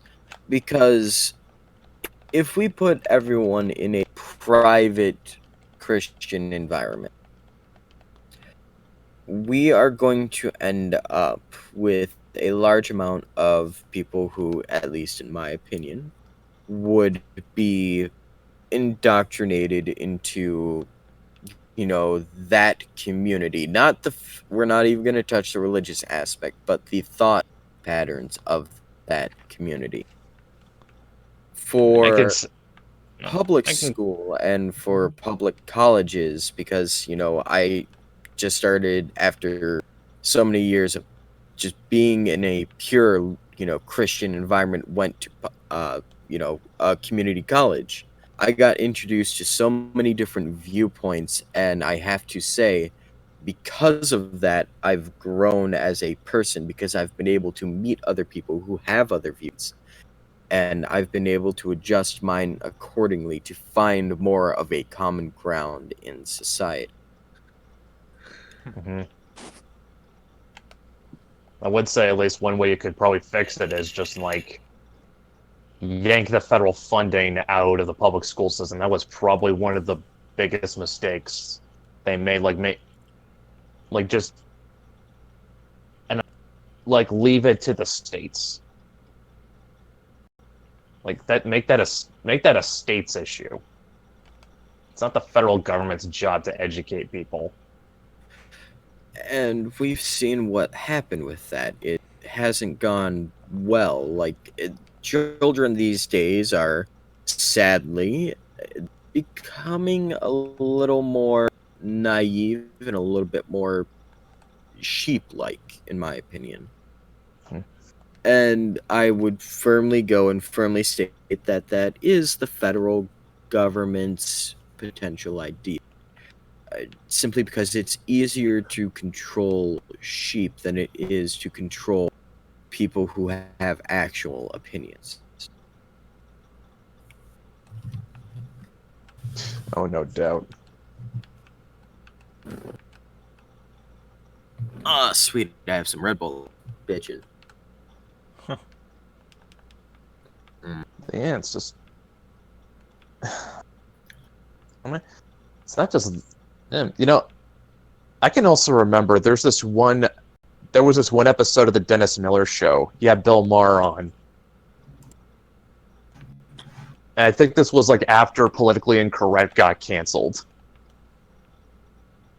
So now, for context, if I remember the events correctly, the context of this was that Bill Maher said on Politically Incorrect, "Say what you will about the guys flying the planes into the World Trade Center, they're not cowards. Whereas because unlike us, who are just launching cruise missiles at them from ships." Yeah, I remember that. Yep. And that comment got Politically Incorrect canceled. He then went on Dennis Miller, and of course, like, not anyone who knows either of these guys know that Dennis Miller and Bill Maher basically sit on opposite ends of the spectrum politically. But Yep. Dennis Miller still had Bill Maher on his show. He was completely friendly and cordial to him, and he defended him too. And on that show, Bill Maher said to Dennis Miller, "It's not the problem. The problem isn't the lack of diversity. It's all the conformity of thought." It's just like you can't think for yourself. Yep. And he was speaking about what it's like working in television, working in Hollywood, I think. And that's become a bigger and bigger problem as time goes on. People want the apple pie American life, or that's what they're, brought up these days, because that's what their parents were brought up with. That's where our society is heading at this point. It's heading towards a bunch of people who want the conformist apple pie picket fence American dream, life, where the rich stay rich, the poor get poor, and everyone fucking is miserable. or at least That does not sound apple pie and picket fence, because at least back then we had a healthy middle class. Yeah. At least back then you didn't need to go to college. You could just get a job at one of the factories in your town, and you'd be set for life. Yeah, and you'd learn. You'd work a 9 to 5, something similar. And at the end of the day, you'd have enough to go and, take care of yourself. Hey, Yoda. Hey, Hello, Yoda. friends. Hi, Yoda. Well, not just that, you had enough to provide for a family, too. Yeah, no, the minimum wage back when it was installed, that's the minimum amount of money that you need to be able to take care of yourself and to live and take care of a small family. It was a living wage, if I remember correctly. That's the term that they used. It was meant to be a living wage. These days, it's not a living wage. You have to be making $30,000 a year, not only to be living, but to be living comfortably. I think that's ridiculous. Yeah, because it's a whole can of worms. By the way, Eric said, "Hey guys, you probably already saw my post on Discord, but if you didn't, I mentioned that I'm going to be taking some online game classes starting next year, which sounds cool. I was going to ask if you'd all like me to eventually create games for each of the Mythoverse girls in their own style of games. I mean, Oh, hell yeah. Please. Please I mean, do. if he can, I'll just say, I mean, if he can do it, sure, why not?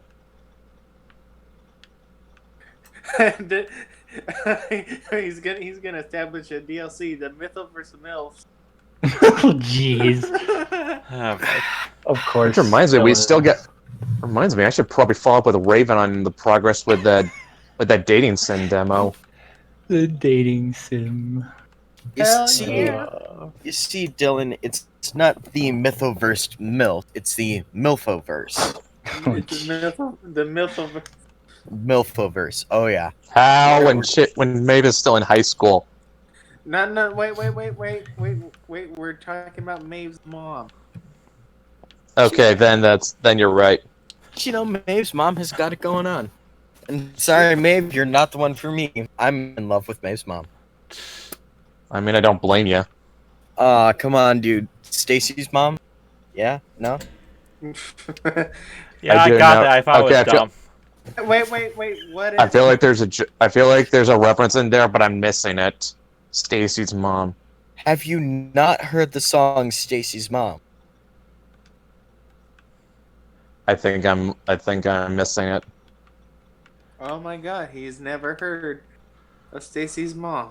How have you never heard Stacy's Mom? Was that a Blink-182 song? I mean, it sounds like something they'd make. Someone is pulling this up other than me. Stacy's Mom. No, I'm just watching the train wreck. Stacy's Mom by Fountain of Wayne. It's on their Vivo from like 10 years ago, so 10, 11 years ago. Early 2008, I guess?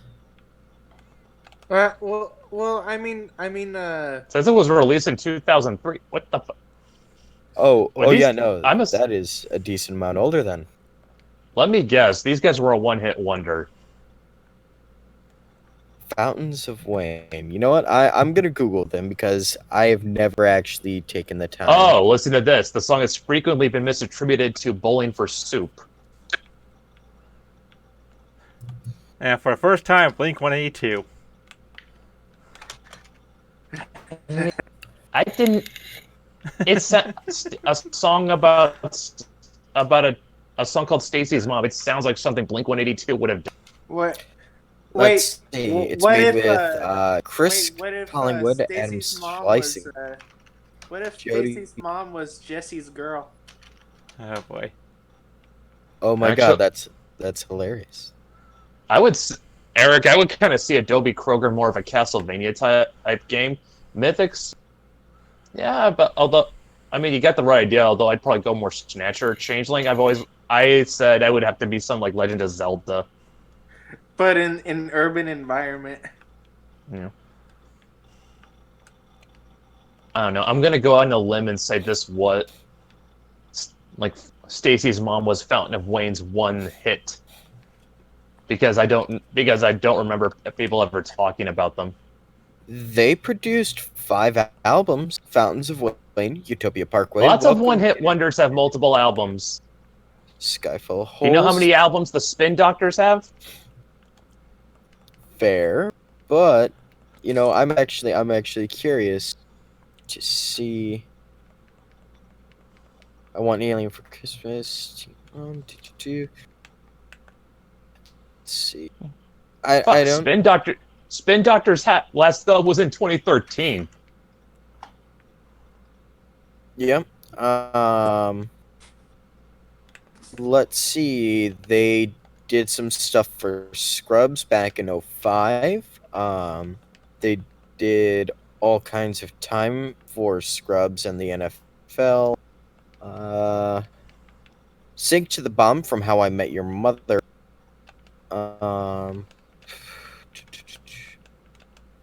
They get a lot of hits on. Stacy's mom was in a Dr. Pepper commercial.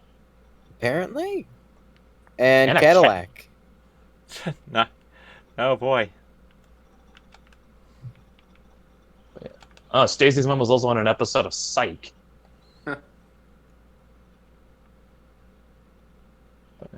Oh yeah, it's like they're one of those bands where it's like they were one of those bands where a lot of their music ended up on TV and commercials. Fountains of Wayne also did Too Cool for School. Oh, and it also says the band was best known for its 2003 Grammy-nominated single "Stacy's Mom." Yeah, I am firmly clinging to my one-hit wonder statement.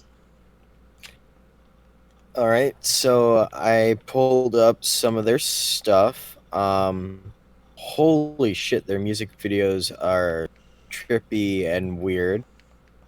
I'm gonna take a second, and in the background, I'm gonna listen to some Fountains of Wayne, I guess, to like get some perspective on these people. By the way, Neostar was correct. They did do Too Cool for School. Oh my god, it was on the soundtrack for Scary Movie.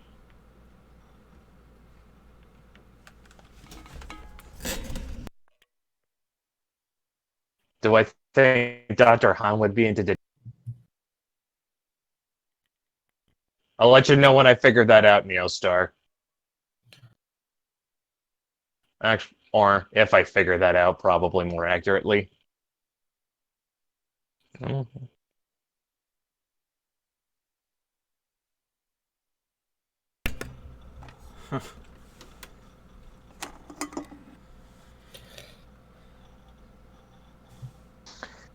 I mean, their lyrics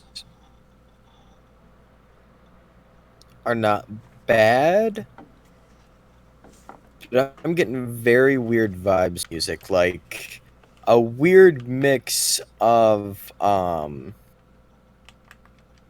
like some of the weirder Beatles stuff mixed with Are we talking rock. Sgt. Pepper's era Beatles? I'm talking the more chilled out, stoned out Beatles, like Wasn't that? I'm pretty sure that was Sgt. Pepper. Yeah, but Sgt. Pepper had more of it's more of a preppy tune. You know what I mean? Like it's more of like something that's meant to like pop and give energy. It's just I don't know. There's stuff that feels more like chilled out rock and roll, like really chilled rock. I don't know, man. I mean, Strawberry. Yes, I could probably see that about Strawberry Fields. Strawberry Fields forever. Yeah, no, it kind of has. It's like they took the feeling from Strawberry Fields, where it's nice and it's calm, and they turned it rock and roll. Like Strawberry Fields, I would not place as like a actual actual rock and roll song. It's just kind of Strawberry Fields. It's in its own little weird genre. But I don't know, man. Their music, it doesn't. It feels more like soft rock, I guess, is a way to describe it. Now it's making me think of REO Speedwagon. When you say soft rock. Softer than REO Speedwagon, would have to say.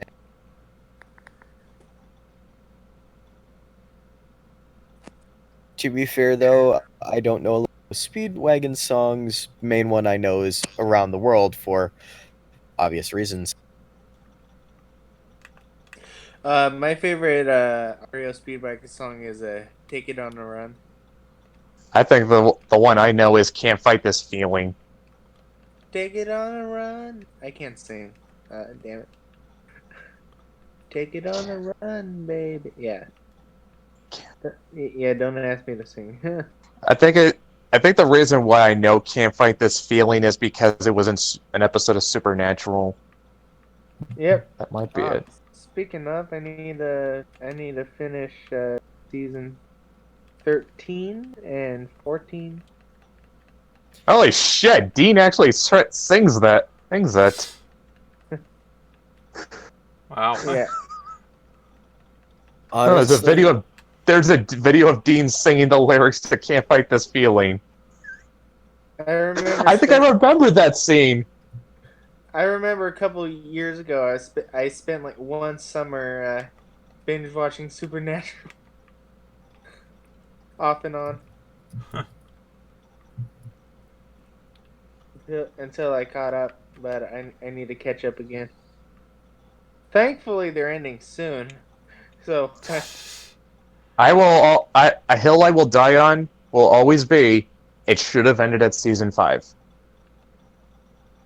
Yeah, it got really weird for like a season or two, but then it got pretty good again.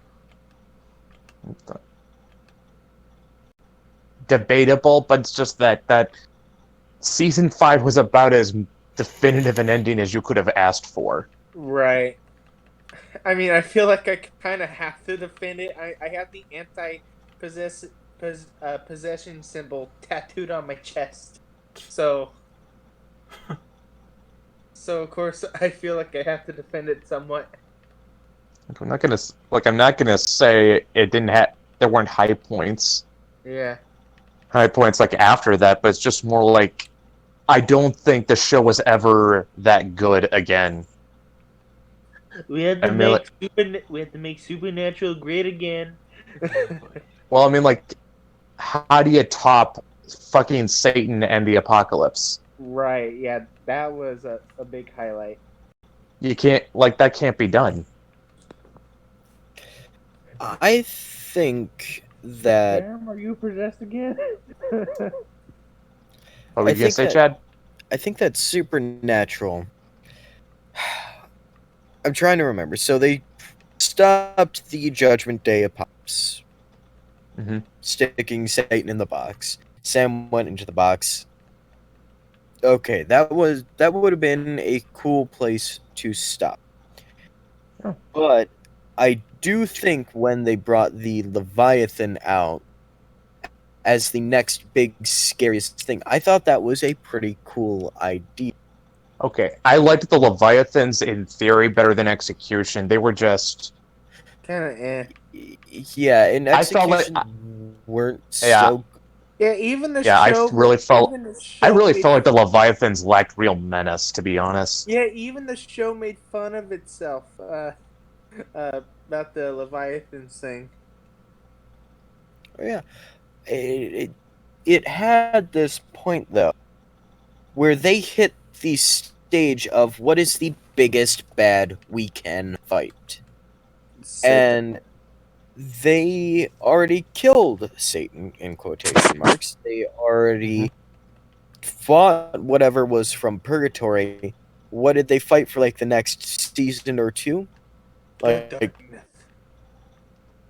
yeah, we're gonna like even skip on the darkness for a hot sec. What was the big evil, the big scary thing? Humans. Right. like they brought Abaddon out of the bag, you know, a knight of hell. Cool. Scary, terrifying. Great concept.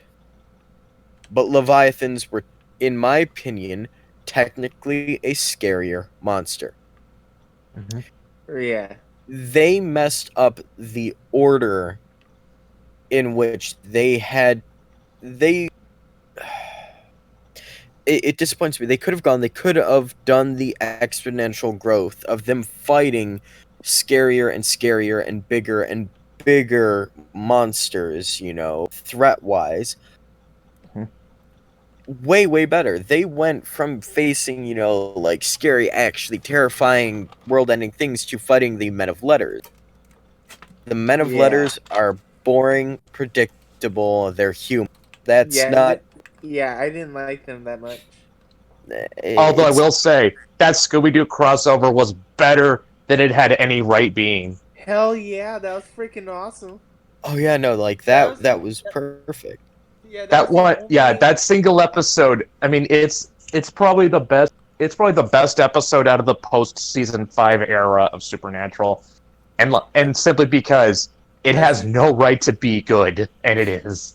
Yeah, that's the only episode of Supernatural my nephew has seen, and he loves it. He keeps watching it. Like I said, it shouldn't be good, but it is. Oh yeah.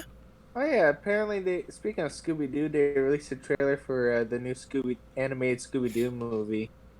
Yeah, and apparently the origin behind Scooby's name is that that Shaggy got it from a box of snacks. Scooby Snacks. Yeah, he's named after a snack. What a surprise! Duh, Scooby Snacks. Like, come on.